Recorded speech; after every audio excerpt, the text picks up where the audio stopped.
குயிக்காக ஒரு மஷ்ரூம் பிரியாணி எப்படி செய்கிறதுன்னு பார்த்துடலாமா? இது பேச்சுலர்ஸ் கூட ட்ரை பண்ணலாம். இல்லை நீங்கள் லஞ்ச் பாக்ஸ்க்கு அந்த மாதிரி ஒன் பாட் ரைஸாக கூட நீங்கள் ட்ரை பண்ணலாம். ஈஸியாக பண்ணிடலாம். குக்கரில் 2 ஸ்பூன் நெய், 2 ஸ்பூன் எண்ணெய் அப்படி எடுத்துக்கோங்க. அதில் வந்துட்டு ஹோல் கரம் மசாலாஸ், பட்டை, லவங்கம், பிரிஞ்சி இலை, சோம்பு, அன்னாச்சி பூ, ஏலக்காய் இது எல்லாத்தையுமே போட்டுக்கோங்க. அது போட்டதுக்கப்புறமா 2 ஸ்பூன் இஞ்சி பூண்டு பேஸ்ட் இருந்ததுன்னா அதையும் போட்டுட்டு கொஞ்சம் நல்லா வதக்கிக்கோங்க. பச்சை வாசனை போகிற வரைக்கும் வதக்கிட்டு 2 நல்ல பெரிய வெங்காயம் எடுத்துக்கோங்க. அந்த பெரிய வெங்காயத்தையும் நல்லா கலர் சேஞ்ச் ஆகிற மாதிரி வதக்கிக்கோங்க. அது நல்லா கலர் சேஞ்ச் ஆனதுக்கப்புறமா நல்லா பொடியாக கட் பண்ண 2 பழுத்த பெரிய தக்காளி எடுத்து அதுவும் நல்லா ஆட் பண்ணி அதையும் நல்லா வதக்கிடுங்க. இந்த டைமில் அந்த கல்லுப்பு கொஞ்சம் சேர்த்துக்கிட்டிங்க அப்படின்னா அது கொஞ்சம் சீக்கிரமாக வதங்கிடும்.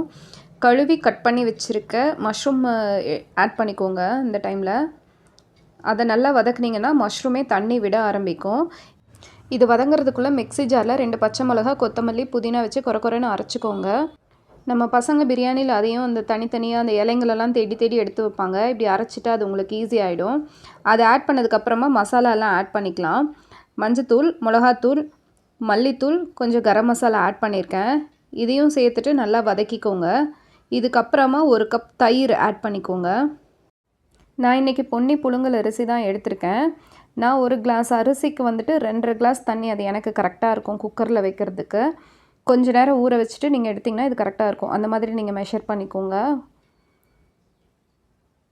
நல்லா வதங்கினதுக்கப்புறமா அந்த தண்ணி ஆட் பண்ணிவிட்டு அது நல்லா கொதி வந்த உடனே நீங்கள் ஊற வச்ச அரிசியை ஆட் பண்ணிவிட்டு இந்த டைமில் நீங்கள் உப்பு காரம் செக் பண்ணிக்கோங்க. அரிசி ஆட் பண்ணினதுக்கப்புறமா உப்பு பத்தலைன்னா உப்பு ஆட் பண்ணிக்கோங்க. மசாலாஸ் உங்களுக்கு காரத்துக்கு ஏற்ற மாதிரி அதை அட்ஜஸ்ட் பண்ணிக்கோங்க. அதுக்கப்புறமா நீங்கள் குக்கர் மூடி 2 விசில் விட்டு எடுத்திங்கன்னா நல்ல டேஸ்டியான பிரியாணி ரெடி. இந்த டைமில் நீங்கள் ஹாஃப் லெமனும் 1 ஸ்பூன் நெய்யும் ஆட் பண்ணிவிட்டு அந்த பிரியாணியை நீங்கள் கிளறி விட்டு உடைக்காமல் எடுத்தீங்க அப்படின்னா நல்ல டேஸ்டியான பிரியாணி ரெடி. நீங்களும் ட்ரை பண்ணி பார்த்துட்டு எனக்கு கமெண்ட் பண்ணுங்கள். தேங்க்யூ. கண்டிப்பாக சப்ஸ்கிரைப் பண்ண மறக்காதீங்க.